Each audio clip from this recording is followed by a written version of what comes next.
Hello, my fellow chatterers and book lovers, and anyone else who's popped in because you are curious about what this is or you have got a bit lost. Welcome, everyone. I'm Chatty. This is my channel, Chatty the Mad Chatter, and I'm going to be chatting away madly about some massive epic fantasy books that I think if you're a fantasy reader, you'll be very well aware of. If you're a fantasy reader, hello, thanks for popping in. Please get chatty in the comments because I'm excited to talk about these books. But I doubt I'm going to say anything that is in any way new or interesting. This is just a release for me to go, bah, here's my thoughts, and just have a nice little chat about the joy of this particular fantasy series. The series I'm talking about is the Stormlight Archive. If you are not a fantasy reader, you may be interested in looking this up. This is definitely not the series I would recommend you start with. If you would like to know of series, I'm more than happy to talk to you about things that I could help recommend for you. That would be fun. Anyway, I feel I've gone on a massive tangent and we're only on the introduction, so yay, Waffle is waffling. So let's start off with the gimmick. This is a long video. I've no idea how long it's going to be, but in my long videos, I don't edit them. The camera just keeps rolling and it is one shot, no editing. So cheers, everyone. Clink, clink, clink, clink. Let the chaos commence. So yes, I'm going to be talking about Oathbringer, which is book 3 in the Stormlight Archive. I'm then going to be talking about, back after I just finished reading Oathbringer, what my hopes were for Rhythm of War. And we are taking a lot of creative license and time warpingness for this because I actually have finished Rhythm of War now as well. I wanted to record this video before I started, but it has not occurred. It's only now that I'm able to sit down with enough time and freedom to waffle away to my heart's content about these books. So it's not going to be as fresh. It's not going to be as authentic, but these are my thoughts from when I had them, and you're just going to have to make of that what you will. So for those who don't know, Brandon Sanderson is a massively well-known author in the fantasy world and is big. I feel you must have heard of him. The Stormlight Archive is kind of like the big series, the focus series, the one he's put his heart and soul into. There's a lot that has gone into this series, which makes me incredibly excited. So I'm going to be sharing all of my thoughts, my personal opinions about what I think, how I felt at certain parts of the story. So if you're here to enjoy a kind of a gush and general appreciation, this is the video for you. There's no kind of intellectual deconstruction and criticism of the book. It is very much, this is what I feel and think. So there we go. And also all of my emotions in response to this as well. And then I'm going to talk about all the things I hoped after I'd finished Oathbringer and was looking forward to in Rhythm of War. I'm probably then going to stop and then do exactly the same for Rhythm of War. So we'll see how all of this goes. I have done a video of Way of Kings back when I had reread it. So I will link that here. That will be a lot more concise than this one because I definitely had notes. I definitely had done it sort of fresh off that reread. I finished this at the end of May. We are now at the beginning of August. So already we've got a 3-month gap going on. So take that as you will. I read Oathbringer for the first time in 2020 and I pretty much had a massive fantasy binge. Up until that point, I was just rereading books that I'd loved. I hadn't read any new for a long time. And my lovely brother got me, said, you should read this book. and gave me his copy of The Final Empire, which is the first book in the Mistborn era. So I binged Mistborn era 1. I binged as much as was available of Mistborn era 2, and then he said try Stormlight, and I was like, wow. Sure, I'm going to keep reading. I just don't see how it's possibly going to be as good as Mistborn, because it is just the best series ever with the best magic system and the best world building. I was delightfully incorrect. I found the Stormlight Archive to be the best books I'd ever read in terms of the magic and the world building. I still think they're very strong, that it has been topped by Hobbs for me now. But how wonderful to have so many amazing epics. But I'm going to go through all the things that I love about Oathbringer from like the first time and how I found it slightly different on my reread. So there's been a 2-year gap. There's also been a big gap. No, 4-year gap. And there's also been a big gap between when I started rereading. So I was rereading Way of Kings and Words of Radiance back in 2022. And then I just got sucked into booktube readathons, and this the bigness Stormlight Archive book 3 Oathbringer just seemed to grow bigger and bigger and more massive and more massive. And I just kept pushing it further and further away until it's time. So I reread the bits I had started reading. So I got to reread some of my favourite scenes from the book and had a wonderful time with them again. And then I just got into the flow. What I found really interesting was the things that I had forgotten. But as I read them, I remembered the first time round I was much more switched on and had made connections that I had forgotten with my second reading, which I don't think makes a lot of sense, but there we go. I am going into spoilers, people. I'm going into all my thoughts and emotional responses. I can't do that without spoilers. So this isn't an introduction to these books. It isn't a, this is what you might feel if you want to try them video. This is, here is everything I think. So it's spoilers. If you are planning to read the Stormlight Archive, do not watch this video. Why would you do that to yourself? That is insane. Don't do it. Go and read the books. If you think you might possibly in the future read them, again, get off this video. We are going into spoilers. You have been duly warned. Spoilers from here on in. Get out. If you have read Oathbringer, feel free to chat. I'm not going to do any spoilers for Rhythm of War in this video. I will be doing another video about Rhythm of War. Everything I do when talking about Rhythm of War will be my thoughts from the time, what I wanted for Rhythm of War. Okay, all of that done. We are going in and it is just about to hit 8 minutes now. So wow, that is ultimate waffling there from me. So the first thing I want to talk about with all of this is yeah, so I got to enjoy some of my favourite scenes from the beginning again. So some of it I have read for the third time and it was great. So one of the things I really loved in Oathbringer is we got to see Kaladin going back to his hometown. That boy has been on such a journey, such an arc, such a time from when he left his home that we got to see in the flashbacks in Way of Kings to this homecoming where he has been a soldier. He's seen his brother die. He's been a slave. He has been this champion of slaves. And he's then been, final thing of being a slave was being put in the bridge runs and the absolute brutal treatment they went through. He has hit the absolute rock bottom, the ultimate depression, totally contemplated suicide.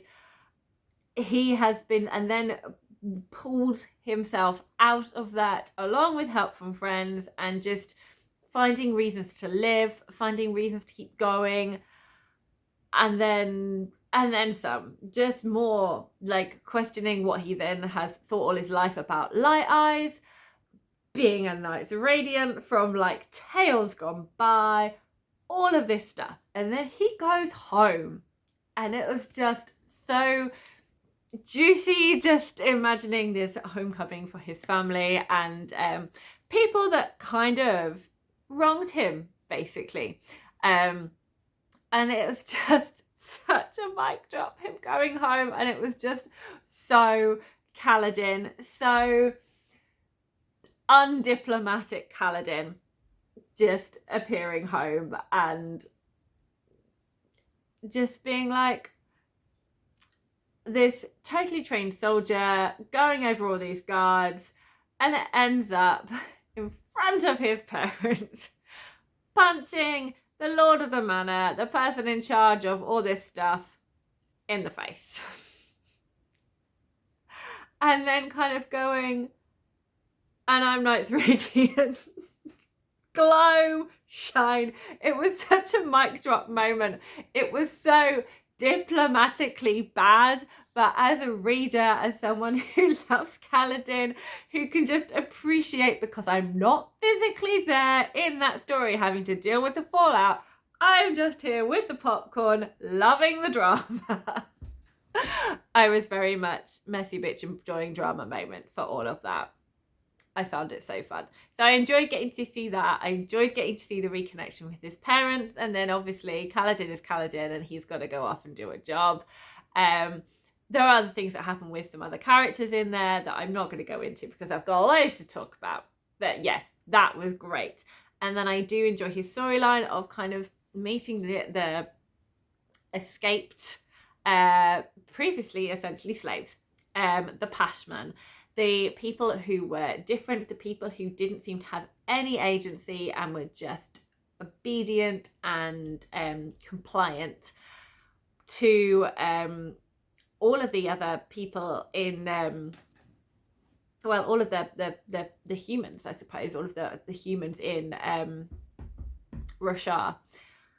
And now the storm has woken them up and their agency is back. Like, they have their own minds and they talk about what it was like to be slaves, how they were treated so differently, how their thoughts, their rights, their emotions were never considered because they appeared not to have any speak and ability to like say anything.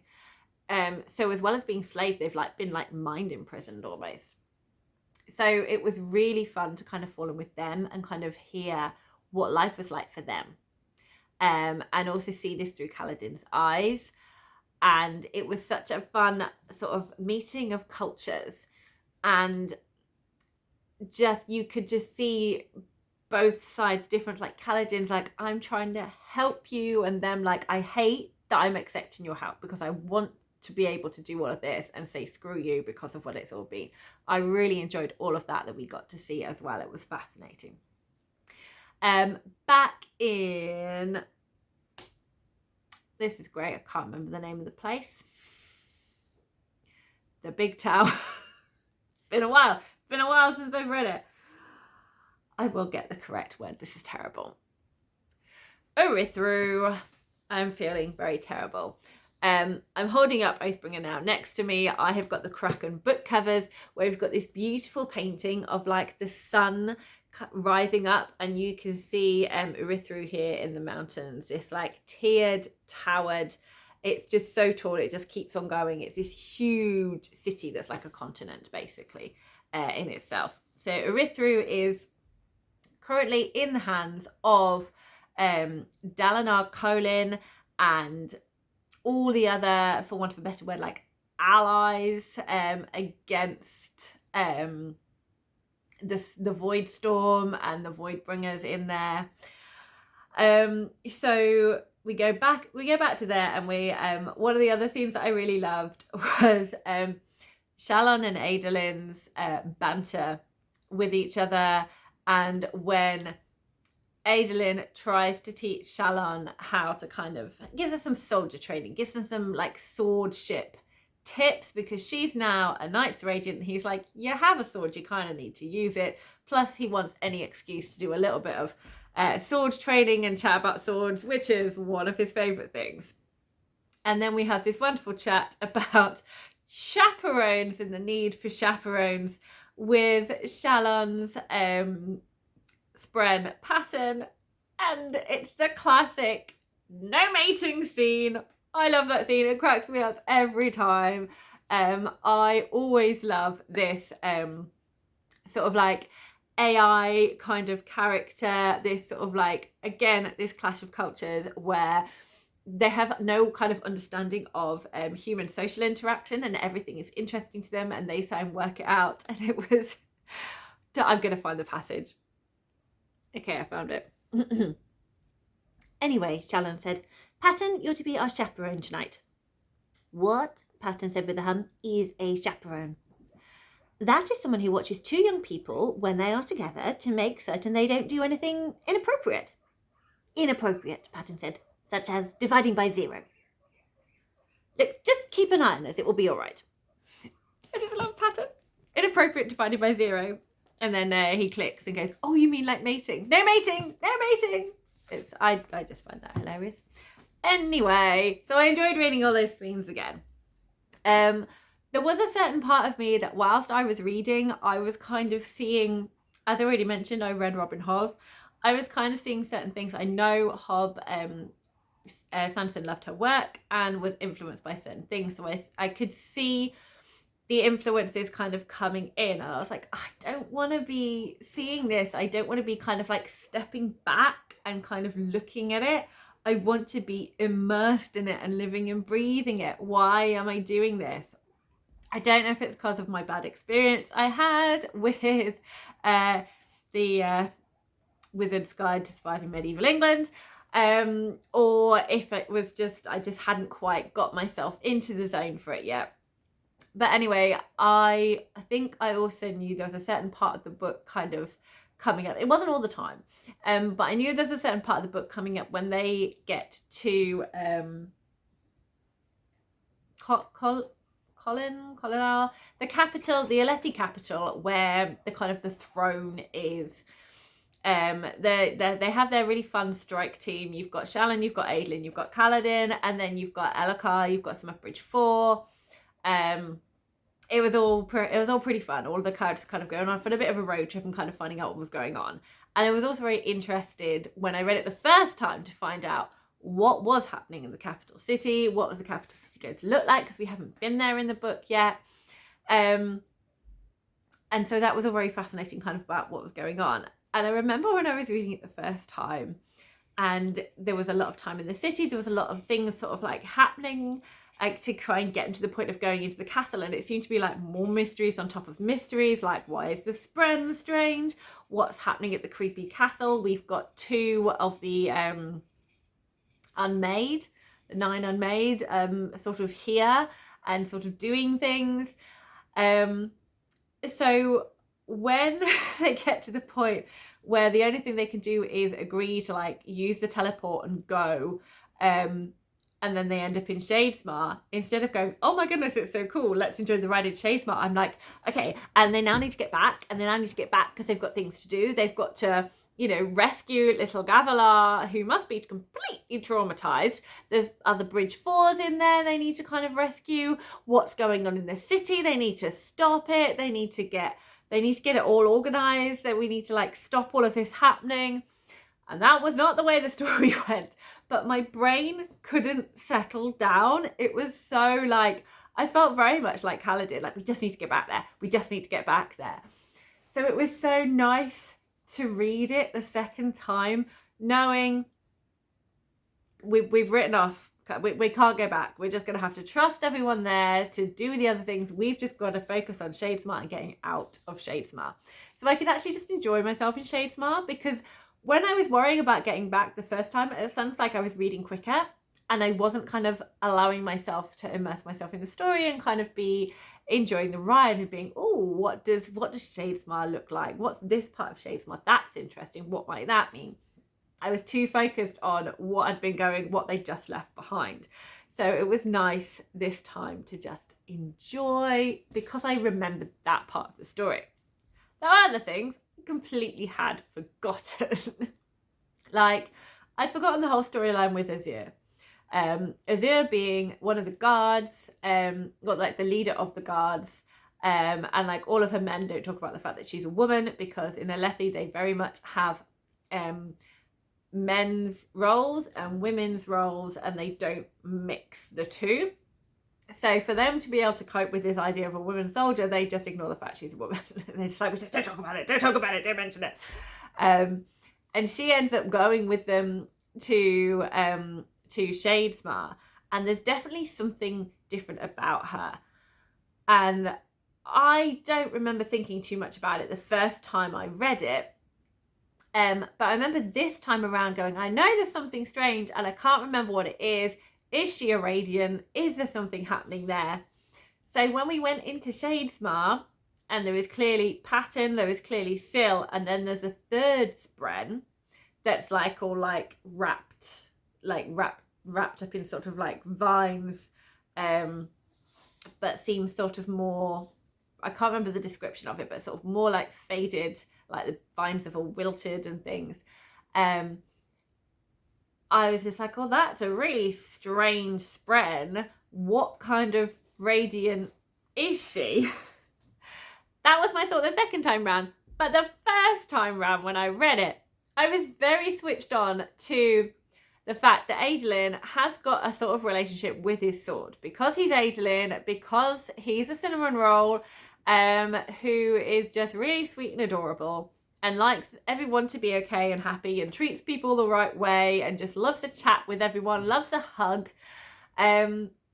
was sort of protective of his sword and just felt very much he had this real kind of like bond with his sword. And remembering from Words of Radiance, just having all this wonderful time with the theories of the Shardblades and the connection and the way Kaladin felt weird around Shardblades and couldn't hold them. Like it was almost like a pain, because of his relationship to Syl being a living Spren, not like a Spren corpse, which is what the Shardblades are. I then figured as soon as they got into Shadesmar and we saw this kind of wilted, vine-wrapped Spren, I was immediately, the first time I read it, that's Adolin's sword. That's the sword in Spren form. Whereas this time I completely had forgotten all about that. So I just found that really interesting that I totally forgot that detail that I was absolutely sure of the first time I read it. I think it says a lot. I think it says a lot that it's really good to read these books closer together so you can pick up on all the little things. I think it's a much more kind of enjoyable way of reading. So I'm going to tell myself, touch wood, when I do my reread again in preparation for the 5th book, which I will not be reading for a while because I will be reading the paperback version first. So I know I've personally got a long wait. I'm going to read them much closer together. It's going to be much more of a focus. It's going to be, this is what's going to be happening. So I can have all these connections and links and be much more with it and on it. I did find this whole part in Kohlinar a bit, I don't even know if that's the right, I've got the book here. I could look up, couldn't I? Let's pause and look up. I was correct. It is Kohlinar. With everyone in Kohlinar, I knew there was a bit coming that I feel uncomfortable about, and it is just because that's my own personal embarrassment, discomfort. Like, it's not anything to do with the book. It's a really good storyline and it's an important arc for Shalon.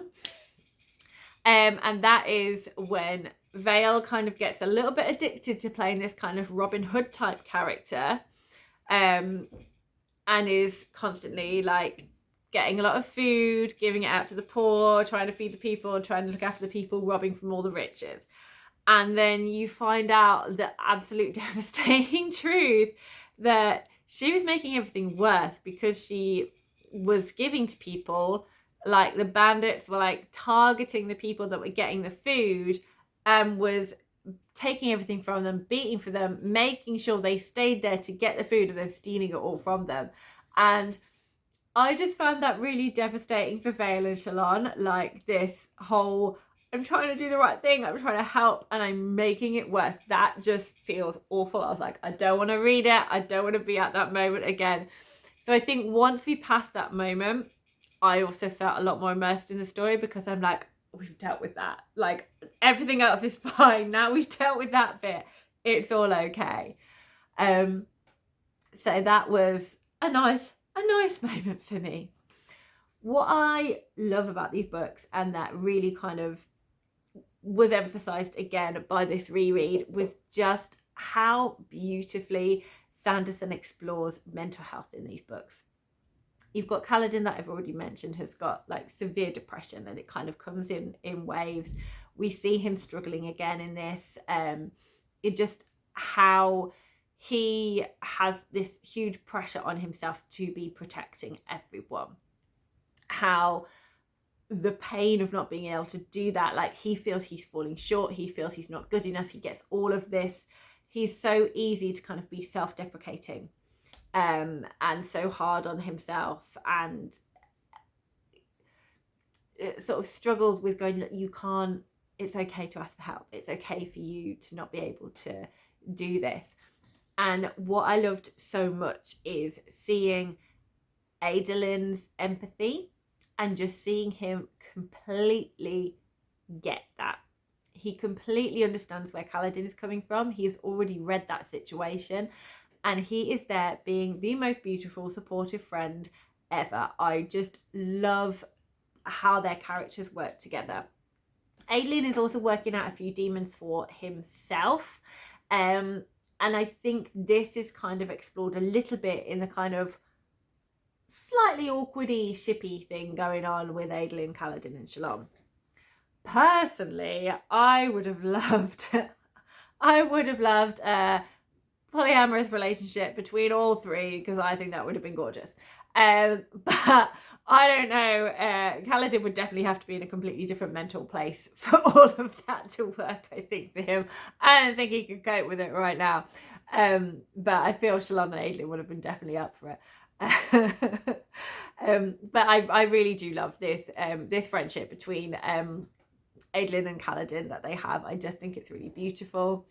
You also can absolutely see Shalon's struggle, how she's just constantly trying to hide herself behind other people because she doesn't want to confront who she is.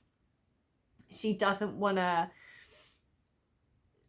accept all the different parts of her, like anything painful, she's like, I'm just going to suppress it and cover it up, and we'll just deal with it later.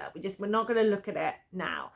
But obviously underneath that suppression, this thing is kind of growing, and when little parts of it leak out, when little things don't quite happen that way, it just kind of hurts her more. And again, she's sort of struggling with trying to paint on. She reminds me kind of a little bit of like Joy in Inside Out Pixar movie, where she's like, nope, let's carry on, let's jolly it up. We've got to don't look at the bad things. Let's just keep sadness in the circle. Don't let her out. Let's not look at her. Let's not talk about her. Let's ignore her. Just keep going. Keep smiling. Distraction, distraction, distraction. And it's not healthy. It's really not healthy. But you can see why she's doing it, and I just find it really fascinating to just kind of see these arcs and how these arcs happen as you kind of go along. And I just think it's so impressive. You've got all these character arcs with all these characters growing. You've got all of these different magic systems coming in. You've got the kind of the growing threat. You've got histories of the past coming in. You've got people's past lives coming into play. You've got all the different countries, reactions and political things. It's just all of these different threads, and Sanderson is just slowly pulling them together to make them make sense. And I just think it's brilliant, just the way how it all kind of culminates. It's beautifully done. So yeah, I'm enjoying kind of their arcs. I said, going through Shadesmar and exploring all of these things. And I also loved kind of just noting that Adolin's sword was Cultivation Sprung. So I would say out of all the Knights Radiant, Adolin would have an affinity with the Edge Dancers, because he is all about kind of looking after people and just remembering them, keeping them going, the care that kind of comes with a healer, which is weird because he's like into swords. Anyway, I feel it works. And so yeah, it was really fun to explore Shadesmar as well, and getting a little bit more information about Syl, like how the politics of the honor spren, how like they were literally just gonna like capture Scylla and take her back. So that was all fascinating, exploring all of that. And I did love that this time we didn't have Kaladin coming to save the day. I couldn't quite remember how it played out. Again, I couldn't quite remember how it all linked into place. They were in a Shadesmar for a lot longer than I thought they were. And they kind of just come in at the end, and you've still got all of this Dalinar stuff before they get there. And I'm just like, surely they get there soon. Surely it happens soon. It's like, no, it's literally right at the end. They get in there for the final Sandalanche climax thing. So that was really fun. So I loved how this time it was Dalinar's time to shine. And I really like how, like, Kaladin, it's like he's not ready. I love that it wasn't just and you break another, you get to another point and you then get to your next level. You've leveled up to your next Knight Radiant. Boop, boop, boop, boop, boop. It was like he has actually got to do a lot of work on himself and his own mental well-being before he's going to be at that place. Because there definitely is. He's definitely got a lot of work to do and you can feel it. Not feeling a huge great... I feel there's like moments of Kaladin's past that are kind of being drip fed to us. So like we were being kind of like, I don't know what the word is, like teased is the word. Teased, is it going to be a Shallan Kaladin ship? Is it going to be a Adolin Shallan ship? That kind of stuff was sort of being teased out to us. I never really felt it was going to be a Kaladin and Shallan thing. I think it was kind of, that was being explored because of, in a different story they could be. They very much, to me, like, it started cementing more. Once I, was the three-way is not going to happen. It very much feels that kind of teasing and ribbing is kind of a bit more sort of like brother and sistery, and kind of like good for him. Like, you need a bit of like jokes and fun, like stop taking yourself seriously. Lots of people give Shallan a hard time saying she's mean to Kaladin. I don't think she's mean to him. She's just kind of trying to get him to snap out of himself. Like, yes, she can go a little bit too mean, and she does kind of, I think, need to realize that sometimes that's not great. But I do think it is more just sort of like, you need to stop taking everything so seriously. Like, find some humor. That's find a break. Give yourself a break. Let's, not be so serious all the time. There was a point to this. Yes. So then they start like, oh, if there's not going to be a ship for Shallan, then let's start sowing some seeds of maybe Kaladin was in love with someone else, and maybe he's then going to find them later on, and this person, like his choices that he'd made previously, were kind of being dangled this figure from his past. And I'm like, do we need this? It feels a bit convenient. So I'm not sure. I'm really going to have to be sold on that storyline.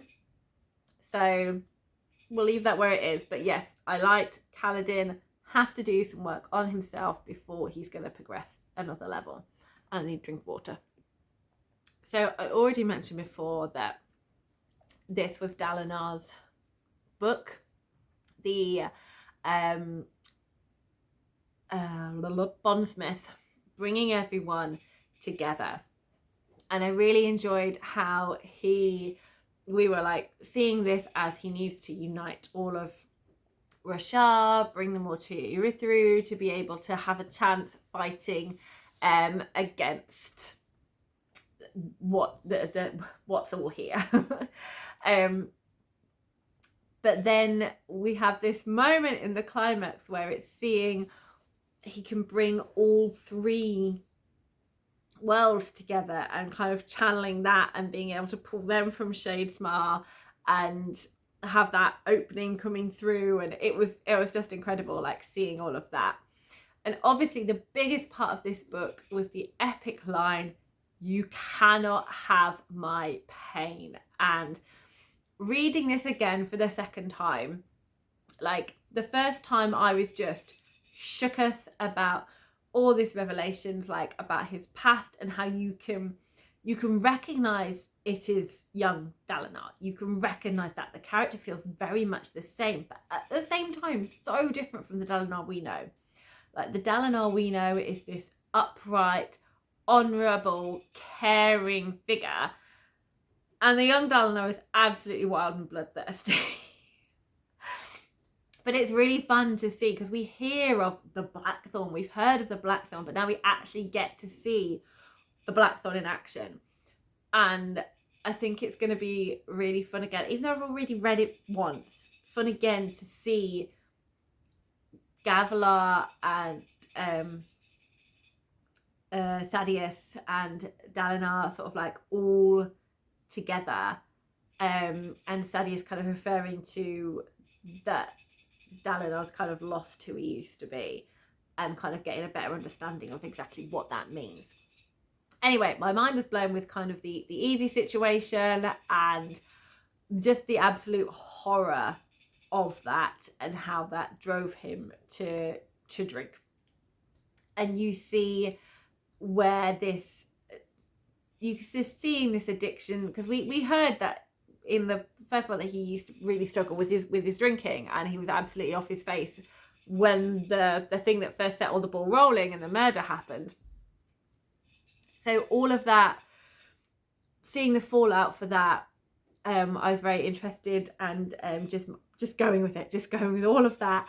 The moment with Renarin, just looking after him, and just this boy that has never really been appreciated by Dalinar, has always been kind of like dismissed, and then him looking after him when he's cranky and drunk, and Dalinar's just understanding that he does not deserve Renarin at that point. Like that again just brought me huge emotion, just warm fuzzies, but kind of bittersweet warm fuzzies, and protective over Renarin, and appreciation that Dalinar can see. Now do something about it, Dalinar.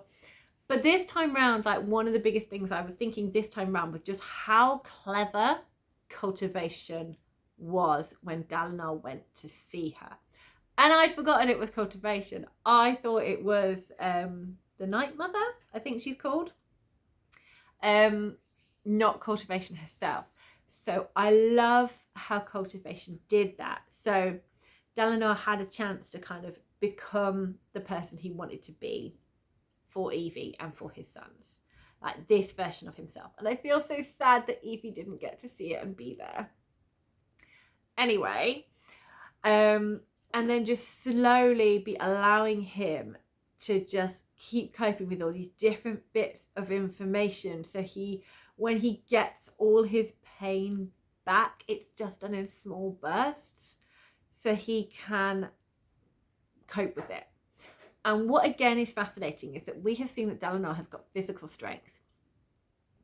We're now having to see that he's got to use intellectual strength with all of the diplomacy to try and bring all these countries together. And then with his own burden, he's got to use this mental and like emotional strength to keep it together, to accept what he did and not let him pull him under, and go, what I did was awful, but it's important for me to remember how awful it was, so that I can hold on to that and use it to fight against the lure of the thrill and this bloodlust that kind of envelops him. And it's just so well done, and it's so clever how all of that's explored. I think his addiction is beautifully explored, like that struggle against it all. It's just done so well. We also get to see addiction in another form. We get to see Teft struggling with his fire moss addiction as well, and his sort of like feelings of worthlessness with it, and that he doesn't deserve who he is. But then he needs a moment to kind of stand up, and when he gets that moment to Night's Radiant it up, that was just really enjoyable as well. So there's just so many things that I just really, really enjoyed about this book. It's just delightful. Just lots of emotion, lots of heartwarming. So yeah, so that's all of the main characters and people close to them. Oh no, I've missed one. So I did feel sad, and I'd forgotten. So when our road trip team have gone into Shadesmar, just a bit before where Elhokar dies, and you see it's Moash, and just that he was learning, he was trying to be better. We've just seen a really big progression of him from this really spoiled boy that's so annoying to recognizing that he wants to be better, that he wants to try and do it better. And the kind of the humbling of it, like he came through Words of Radiance realizing that actually he, just because of him being the king didn't make him better than anyone else, and he was aware that he was never kind of Dalinar, Gavilar, I can't even remember his name, Gav. He wasn't Gav level in terms of the kingship that he was kind of aiming for. But that kind of humbling to go, I recognize that this person is what we need to kind of get us through, and how he was sort of saying to Kaladin, like, you are worth more, and I feel I can win if you're here, because I feel you're going to help us, and I feel like I can leave it to you to be the hero. Even though he wanted to be the hero, he wanted all of that, he knew it wasn't possible for him. And then he started to kind of, I think he was nearly going to become a light reaver, and he started saying the words and he just didn't, and it was just like, oh, the potential is gone. So that hurt. But what hurt more was then seeing Sar, the Pashman, or listener, as is their true title, just be killed. And like, this was the one that Kaladin got in most with when he was helping helping them sort of escape and not be found. And that was going, I was like, no, not Sar, who has a little girl. And just, I was really sad. I was really sad about Sar. I'd forgotten Sar died, and that was quite gutting. Okay, now we're going to move on to other characters, but sticking with the listeners and the singers. One of the big things that I remember about this book, and I knew was coming up, was Venli.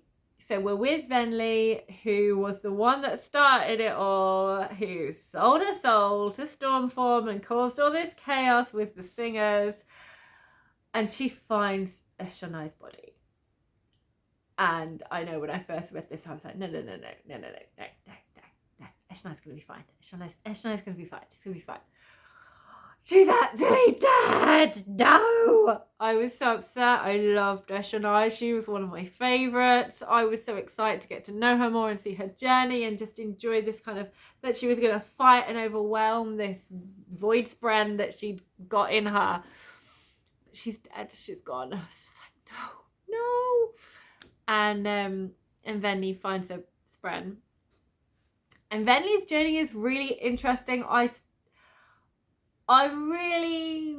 coming on to it more, but one of the things that I hope you've written before is that I enjoy Venli a bit more. I feel she's on the cusp of something, because she's still very arrogant and not fully aware and embracing entirely what she's done.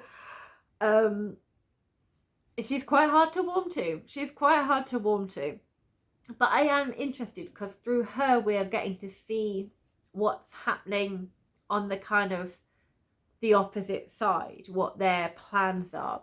And I love how we are seeing, like, the listeners, like, being free from being under the Alethi rule, but then they are being, like, told what to do and sent out to fight by the Voidbringers, which they are kind of like, what happened? Did we drop one for another one? And what do we believe? And so that all of that was really fascinating to kind of hear about and watch. But I'm still sad about Eshonai. I'm still gutted about, absolutely gutted about Eshonai.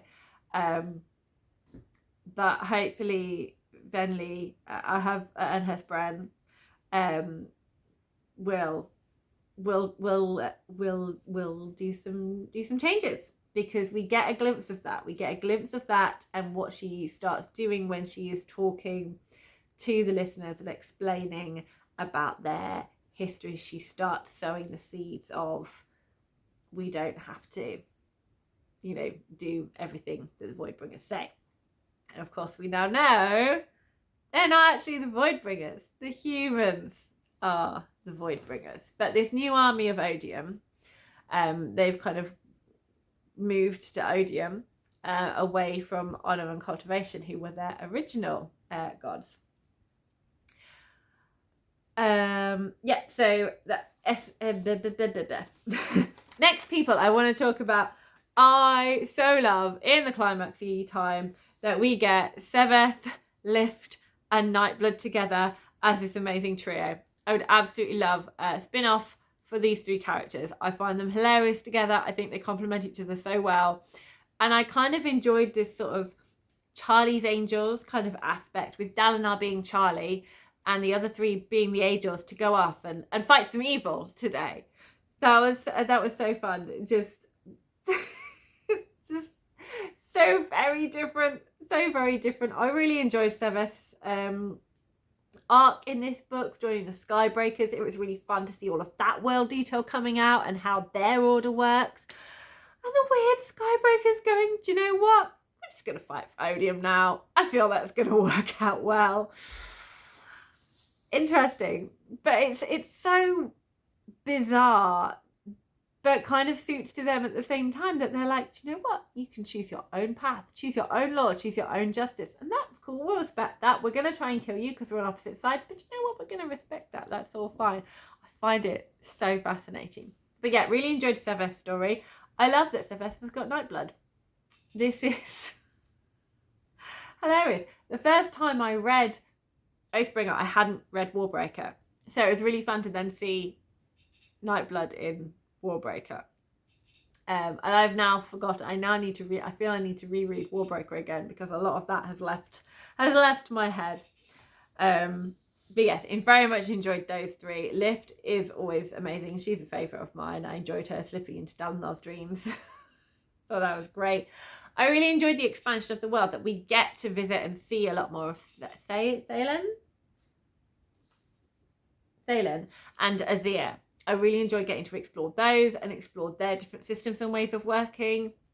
I thought that was so much fun. I loved all the diplomacy with that. I love seeing Dalinar being so reluctant to be a diplomat, and just the way him and Navani kind of like bounce off each other.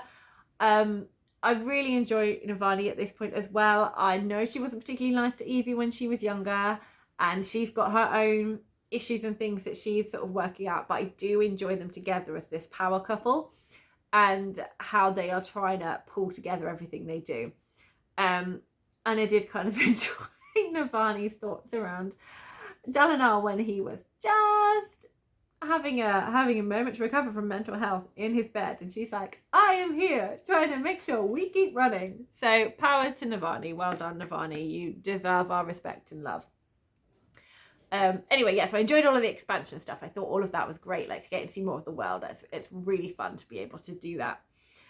I'm nearly done. I just need to mention these two very important characters that we don't get a lot of page time with, but I really hope we get more, and that is Jasnah and Renarin. So it was so cool to see Jasnah in fighting action, just seeing how much she has got a handle on her Elf Calling abilities. And it was just so cool seeing all of that. And then that moment of her and Renarin and that tension. And I knew the outcome. I knew what happened, but I still felt so tense reading those scenes where she suddenly realises she's not going to kill him. And he was expecting it. And oh my goodness, what Renarin must have gone through. Like, I get you can't follow everyone. And I know the focus was on other people. But all the stuff that was happening with the spren, the unmade and the weird spren that was going on, and all of that was helpful, sowing the seeds and exploring the journey to get to this point where we realised that Renarin's spren is actually an unmade spren, not a regular spren, which feels suspicious, and that Renarin can actually see the future in these kind of like stained glass jigsaw-y patterns and pictures. And for him to be dealing with that by himself, that must have been so fascinating. I was like, I want that backstory. I want those flashbacks of how he met Gliss, how he worked out his powers, how he got to where he was going to be, and how he basically thought he was going to die because Jasnah was going to kill him this whole time, and he wouldn't have blamed her for it. How do you function with something like that? I don't know how you would. So I found Renarin really fascinating. I loved this moment of the two of them together. I loved the moments between Renarin and Adolin, and just how they kind of have each other's backs. And Adolin is starting to go through this sort of like awkward journey of, I've always been a soldier, but am I now redundant that everyone's all got these amazing powers and I'm now not that helpful anymore, so what can I do? That's a really interesting thing for Adolin to be considering, to have this kind of like power level, like to him having dropped power levels basically, and like in the class system.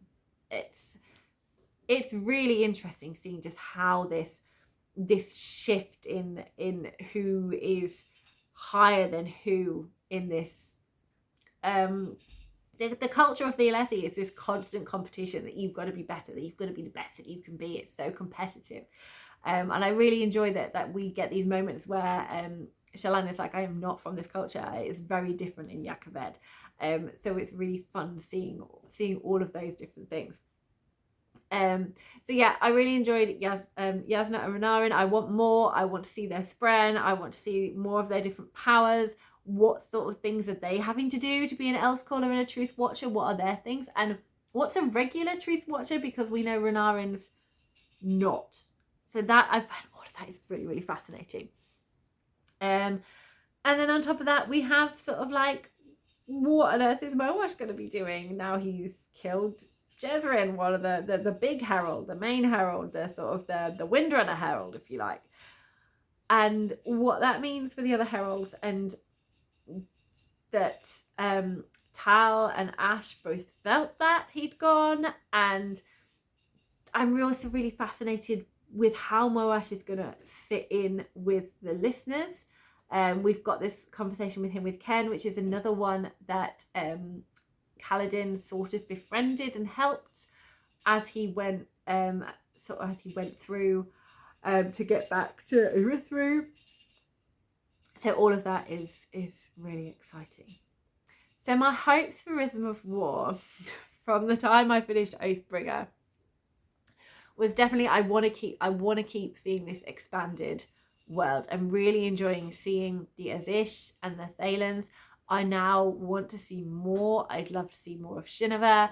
I'd love to see more of Irale and the Reshi Isles. And I just love to see more of this world and kind of how things are going there. I also am excited to see the Knights Radiant that we haven't met yet. I'd love to see a Stone Ward. And we've sort of been introduced to a Dustbringer, but not that much. It's just very standoffish. And Taravangian, I didn't even speak about Taravangian.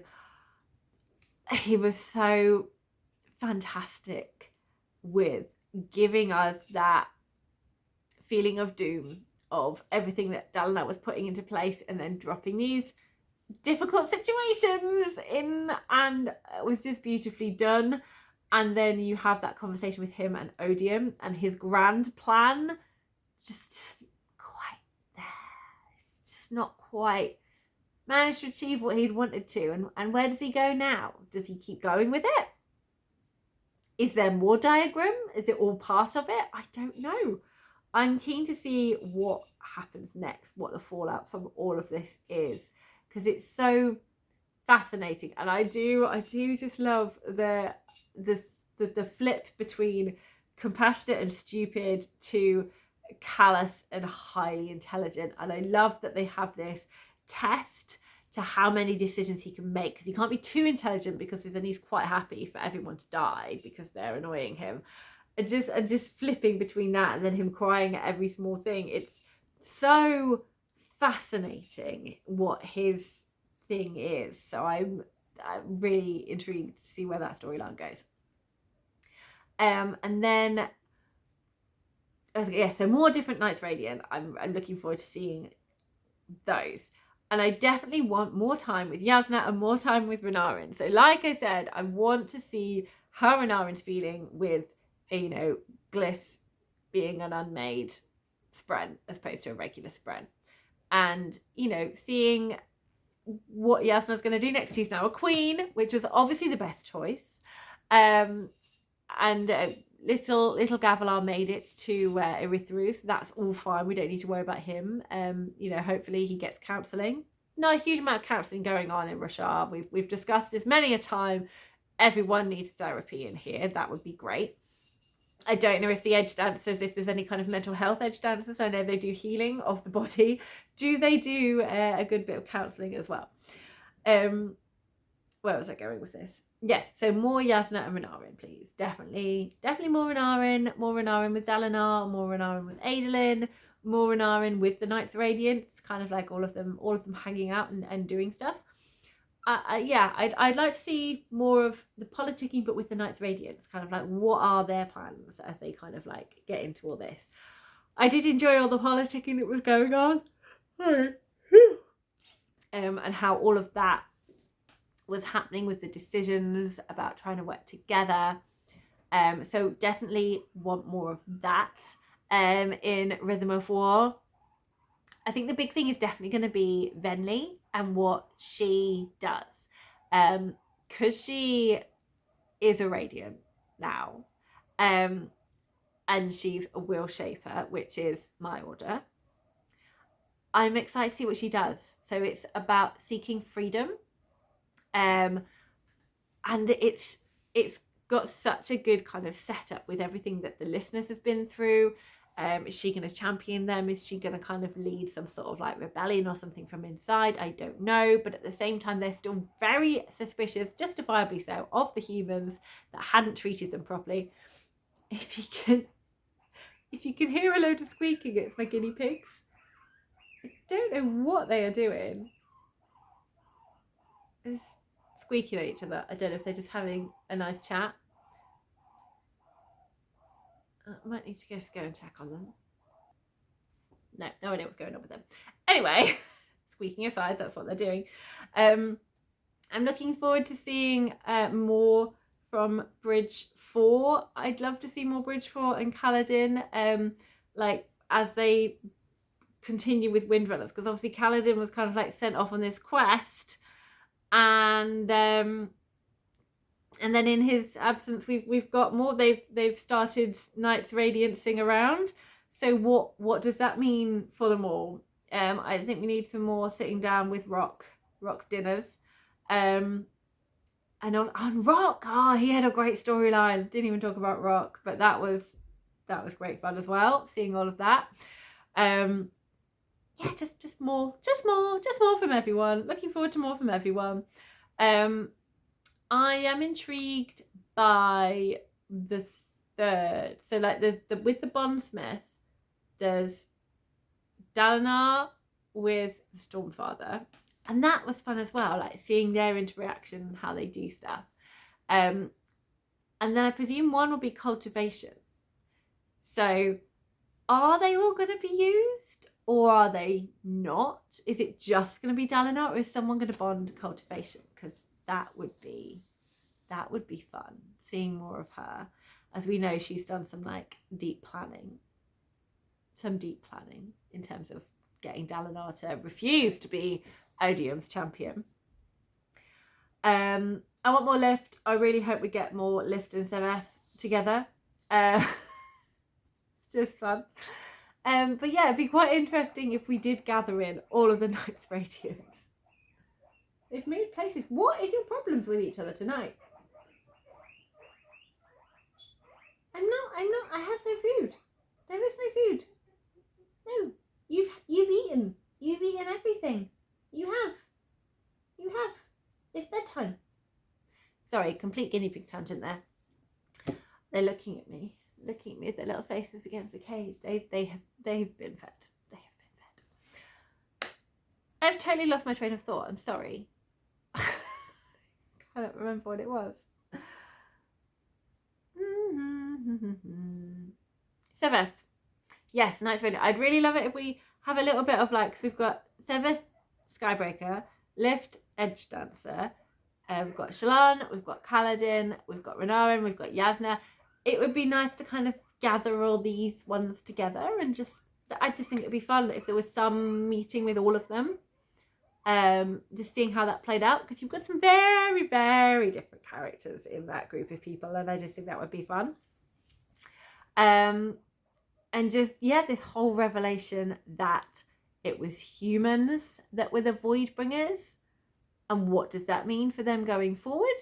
What does it mean for, you know, are they going to try and make peace with the listeners and get the listeners on board? Is that even going to be something they're going to think about?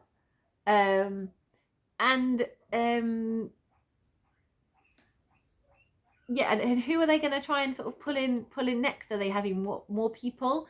I think some of them were kind of declaring for Odium, but I feel like Shinova is very much an untapped area. I kind of want to know where they stand, because obviously Sveth has gone, you know, they've been looking after the honor blades and things. There's something going on there. And what does it mean with the heralds? Are they gonna talk to us? Are they gonna, we've lost one of them, are we gonna try and find more? I don't know what's gonna happen, but all these things I'm really interested in. I'm very interested in how all of this is gonna play out. I'm keen to see what Jasnah is going to be doing as queen. What that's going to mean for Kohlinar, because that has now been taken. Now they're going to go and take it back. What's happened to, I can't remember her name, but Elhokar's wife, who was being the queen, has she kind of been like, is she still alive? Have they got rid of her now? Like, she served her purpose? I don't know. I don't know what's gonna come out of all of that. It's gonna be interesting. But yeah, I think I just want more. Is basically, I want more Renarin, more Jasnah. I want more Knights Radiance. The Ghost Bloods, that was the other thing. Because we kind of got that sort of at the end. Suddenly, Shallan's brothers are here in court. So again, more politicking. What's that going to mean now she's got her brothers here? What are her brothers like? Because obviously she's been through a lot. How have they been? And what does it mean? Like, what's Shallan going to be doing sort of with the Ghost Bloods? Because she's still like umming and ahhing about it. Like, am I not? Because at the end of the day, the Ghost Bloods, as kind of like sort of helpful as they've been with certain things, she first kind of started infiltrating them when she knew they put the hit on the boat. Like, they wanted Jasnah dead. Why do they want Jasnah dead? And what and so I don't feel that Shallan is necessarily going to join in with them, because how could she feel so, like, as much as she kind of feels like she has done so much and she's now enjoying her own freedom as her own person and doesn't want to go back to being like a ward underneath someone, that kind of doesn't sit comfortably with her. It feels awkward, it feels annoying, she doesn't like it. She does have this huge respect and affection for Jasnah, so it's not really going to be a good look if she's then sitting like, sure, Ghost Bloods, I'll join you, because that was one of the things they started dealing with. So yeah, and also I want to know more what their end game is. Like, what is it that they want? I also am gonna be intrigued, because I think that something happens in Rhythm of War. I'm just gonna guess that there is a revelation cosmically related in Rhythm of War that I think I've already found out through a different one, but I don't know that for certain. That's just what I think. could have happened. So yeah, I've got sort of extra knowledge I don't know if I should have going into Rhythm of War, so that's something. But yeah, I'm just generally, where do we go from here? Where do we go from here? What is going to be the next plotting and planning? I have every faith that Sanderson has got so much exciting stuff up his sleeves. So those were my thoughts from the end of Oathbringer, and I was very, very hyped to read Rhythm of War, so much to the point that I immediately picked up Dawnshard and had a great time reading Dawnshard. I really enjoyed that. It was really nice to be with the character Risen again, I think that's how you say her name, and how she is doing after her experiences, all of her experiences, and also seeing some more of some of our lovely Knights Radiance characters and how they have been. So yeah, I started reading that straight away, and then I obviously did get to Rhythm of War in July, and I will be talking about my Rhythm of War thoughts in another video because it's over an hour.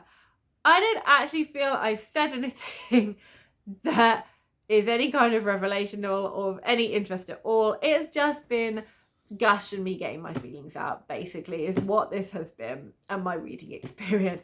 I've no idea if it was enjoyable, but it was very therapeutic for me to let it all out there. If you are still here, thank you so much. Maybe you are, really far away and cannot change your channel on your phone. Thanks so much for sticking with me. If you have got to the end of this video and you don't have anything to say but want to let me know you're here, I would love you to leave a mountain emoji in the comments for the mountains near Ithru. Yeah. Do let me know what have been your thoughts reading Oathbringer, or if you don't read fantasy but you just wanted to hear my thoughts on it. Could you make sense of anything I've said? I have no idea. Anyway, I'm going to sign out now because it's far too waffly, but thank you so much for sticking around and watching. I have no idea when I'm going to talk about Rhythm of War because I can't do any more videos. My voice is gone. We are done for now. But thanks for sticking around and watching, and happy reading, everyone.